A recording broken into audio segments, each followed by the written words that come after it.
Alasan kenapa kita harus punya cerita kalau ingin merekrut agen asuransi jiwa.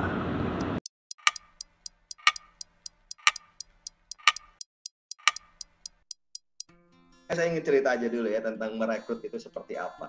Dulu saya berbisnis di asuransi jiwa, teman-teman ya, udah cukup lama sih ya teman-teman ya. punya pengalaman yang luar biasa. Saya itu pernah jadi driver Hokben loh, kalau teman-teman tahu loh ya teman-teman. Saya itu pernah jadi kurir ya, bukan ininya malah ya, yang nganterin Hokben ya. Tuh teman-teman, itu foto benar tuh. Itu tahun 2007.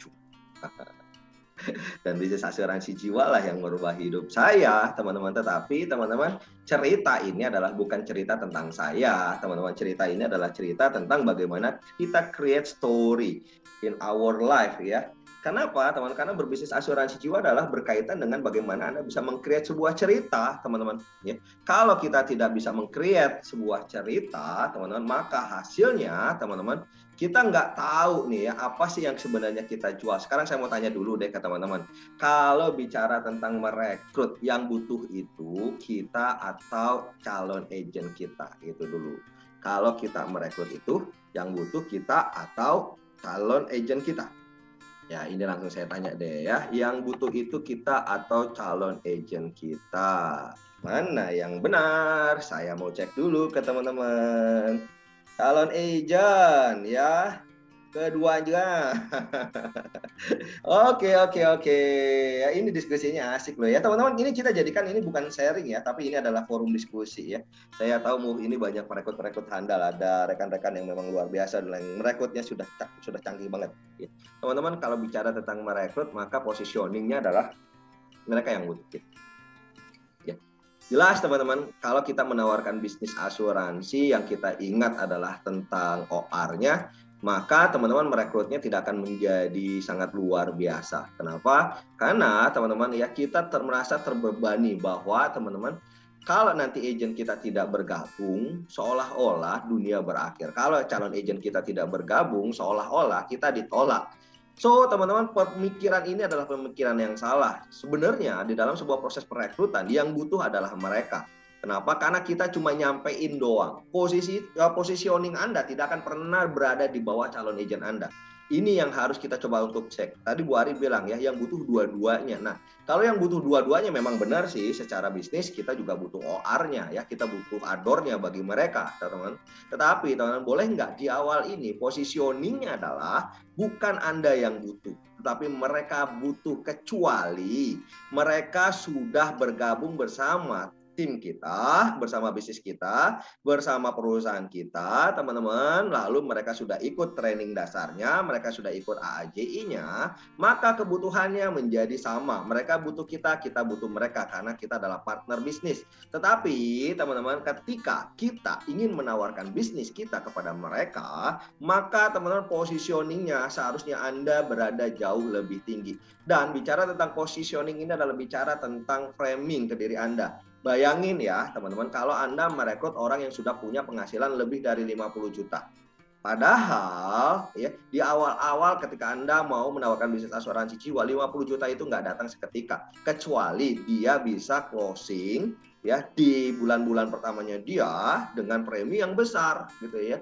Itu bisa 50 juta, tetapi teman-teman tidak seperti itu jalannya di bisnis ini. Kalau Anda tidak merasa bahwa bisnis ini, teman-teman ya, yang butuh adalah dia, maka selamanya, teman-teman ya, mereka akan merasa bahwa bisnis ini tidak sehebat yang mereka pikirkan. Dan bisa jadi loh, teman-teman ya, framingnya adalah kita tidak lebih tinggi dibandingkan dengan mereka. Kalau kita tidak lebih tinggi dibandingkan mereka, teman-teman, maka tidak akan pernah terjadi proses negosiasi. Ini yang harus teman-teman untuk cek terlebih dahulu.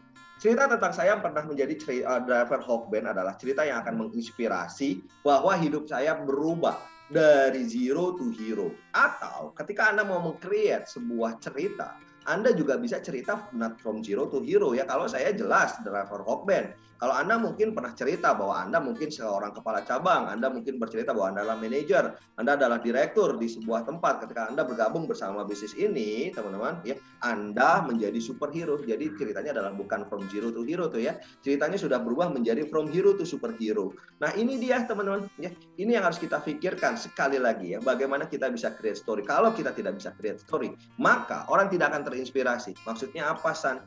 Maksudnya seperti ini, kita kalau nawarin bisnis tidak sepenuhnya bisa menawarkan potensi income kepada mereka. Tidak sepenuhnya bisa menawarkan jenjang karir kepada mereka. Yang kita bisa coba untuk tawarkan adalah, teman-teman, adanya perubahan hidup yang terjadi pada saya ketika saya bergabung di bisnis asuransi jiwa. Dan saya ingin menawarkan perubahan hidup yang saya rasakan dan itu luar biasa ke saya, menjadi luar biasa juga untuk Anda. Ini dia nih teman-teman ya, kuncinya.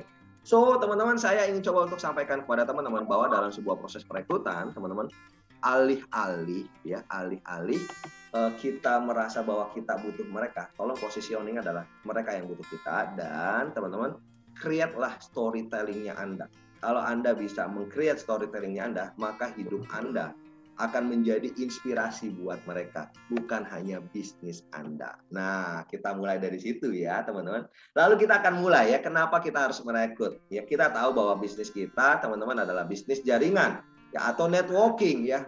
San, positioning kita perbedaannya apa dengan MLM ya, multi level marketing. Positioningnya sebenarnya teman-teman ya, bicara tentang produknya saja ya. Kalau MLM biasanya ada sebuah produk yang di-create teman-teman, lalu dipasarkan tanpa ada iklan ya, tanpa ada promosi, sehingga harga yang ditawarkan teman-teman biasanya lebih besar dibandingkan dengan harga produksi kalau yang ditawarkan adalah produk ya, teman-teman. Nah, teman-teman ya, kenapa bisa lebih besar harga dari produknya? Karena sebuah perusahaan yang menawarkan produknya tersebut harus membayar Anda sebagai pengiklannya, sebagai promoternya, ya, sebagai tenaga penjualnya. Ini dia yang disebut sebagai MLM, multi level marketing. Jasa juga seperti itu. Di kita, produk yang kita tawarkan, teman-teman, tidak kita coba untuk lebihkan. Kenapa? Karena memang iya, kita tidak ada biaya iklan ya. Meskipun ada iklan beberapa kali mungkin di televisi ya. Tidak ada biaya promosi yang gejor-gejoran ya, atau yang gede-gedean ya. Tetap kita bayar Anda. Kita coba untuk sampaikan kepada Anda ya, bahwa kalau ada transaksi, lalu ada terjadi proses penjualan, Anda mendapatkan premi dari nasabah Anda, maka Anda mendapatkan komisi. Cuma, teman-teman, produk yang di-create oleh perusahaan asuransi jiwa adalah produk yang memang sudah disesuaikan dengan nilai ekonomi seseorang. Ini harus diperhatikan. Lalu, San, dari mana keuntungan perusahaan kita, perusahaan asuransi jiwa nih ya, sehingga perusahaan asuransi jiwa bisa membayar. Nah, ini teman-teman tahu ya, bahwa uang yang terkumpul di sebuah lembaga keuangan itu nggak mengendap begitu saja. Uang yang terkumpul pun pasti akan digulungin nih, teman-teman. Pasti akan dilipat gandakan nih ya, dengan pundi-pundi investasi yang tahu manajer investasinya bergerak kemana. Ini yang disebut dengan networking. So, teman-teman, kalau Anda berbisnis asuransi jiwa, maka posisinya adalah Anda bukan seorang financial consultant saja, bukan sebagai seorang agent saja, karena sayang banget, teman-teman.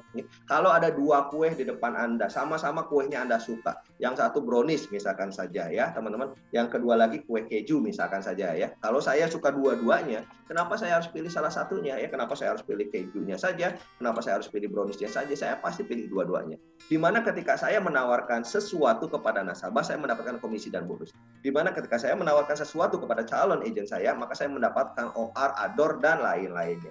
Ini dia nih, teman-teman. Semakin besar yang kita dapatkan, teman-teman, ya, semakin kaya juga kita pasti.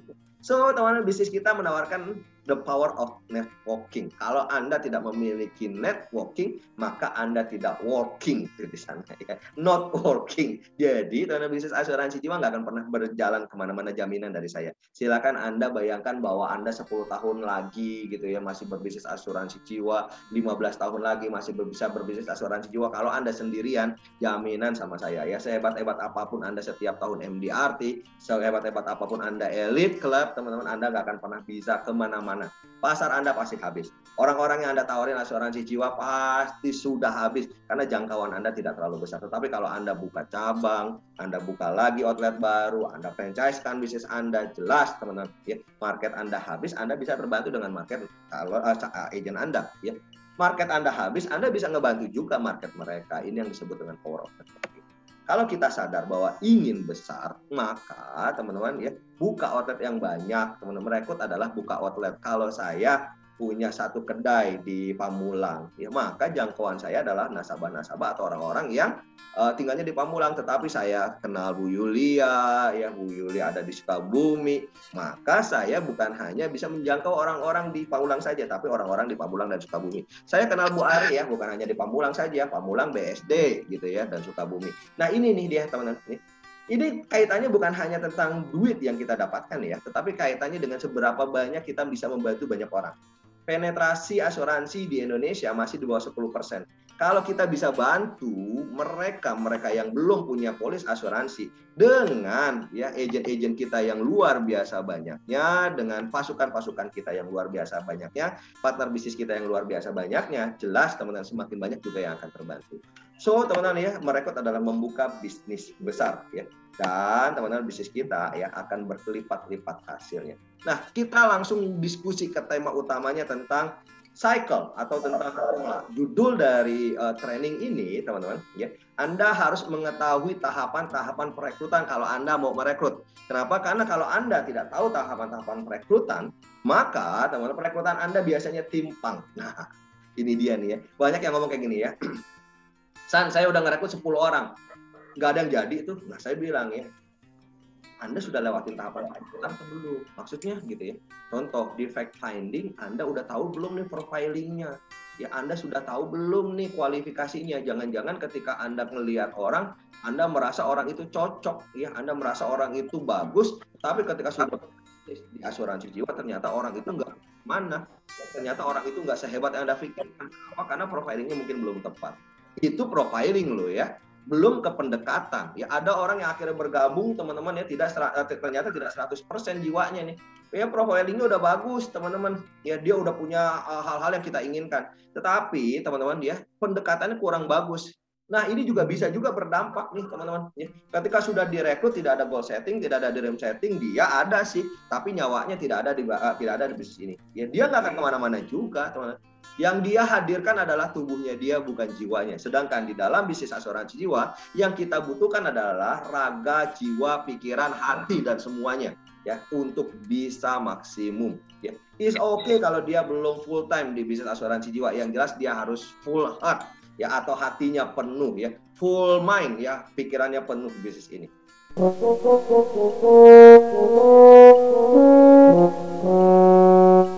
Jika menurut Anda video ini bermanfaat, silakan like, subscribe, serta bagikan video ini. Terima kasih.